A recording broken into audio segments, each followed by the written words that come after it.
একটা কথা বলে দিতে পারি, আজকে ইনশাআল্লাহ আল্লাহর ওয়াস্তে বলে যাচ্ছেন, এই নবগঞ্জ জেলার নির্বাচনের রায় কিন্তু আজকে হয়ে গেছে।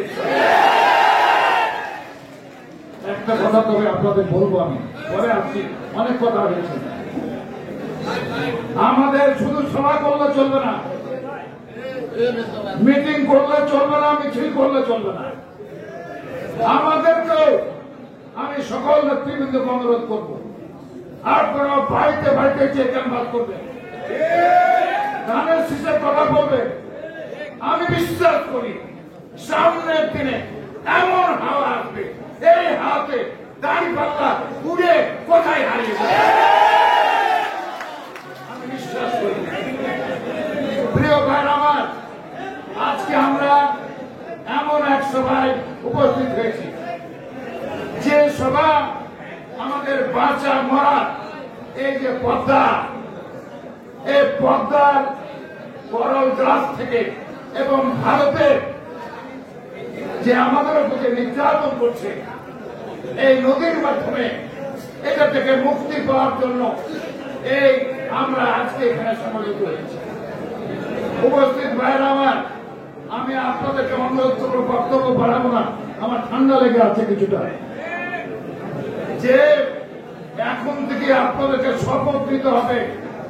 আমার ছোট ভাই হারুন যে কথা বলে গেল, যে আমরা কিন্তু এখানে সভা করবো, এখানে মহাসচিবকে প্রধান অতিথি বানিয়ে এই চাঁপাইনবাবগঞ্জে আমরা বিশাল বিশাল জনসভা করব।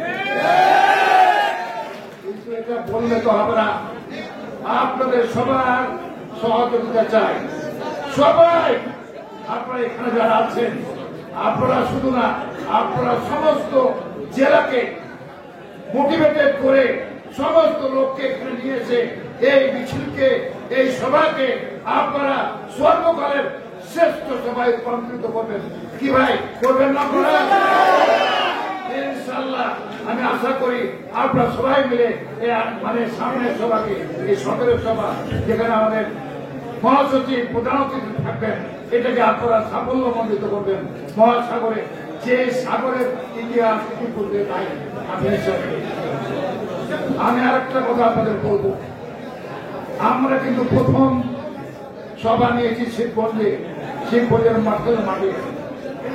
এখন থেকে আপনাদের সময় কিন্তু নাই, আজকে রবিবার, সোমবার, মঙ্গলবার, এই দুটা দিন মাঝখানে, এটা খুব কঠিন হবে আমি জানি, করবো, বাধ্য হয়ে নিতে হয়েছে, করতে হয়েছে।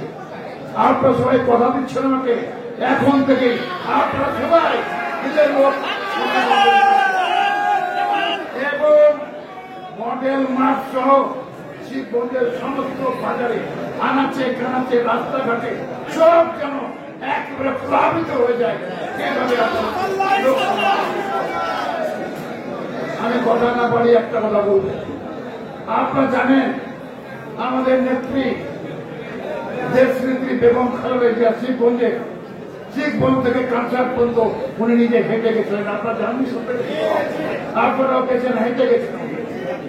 কাজেই আপনাদেরকেও হাঁটতে হোক, যে কোনো জায়গা থেকে আপনাদেরকে এই মিটিং এ আসতে হবে এবং আমরা ইনশাআল্লাহ এইভাবে আমরা হাঁটতে যাবো, সব জায়গায় হেঁটে যাবো। এবং আমি আপনাদেরকে বলতে চাচ্ছি, প্রিয় ভাইয়ের আমার, যে আপনারা সবাই এটাকে একটা সামাজিক আন্দোলন হিসেবে গ্রহণ করবেন। আমরা আজ থেকে আন্দোলন করব, এই সামাজিক আন্দোলনের মাধ্যমে আমরা জনমত গড়ে তুলে এমন দুর্বার আন্দোলন গড়ে তুলব, যাতে করে আমরা এই পদ্মার করার গ্লাস থেকে বাঁচতে পারি।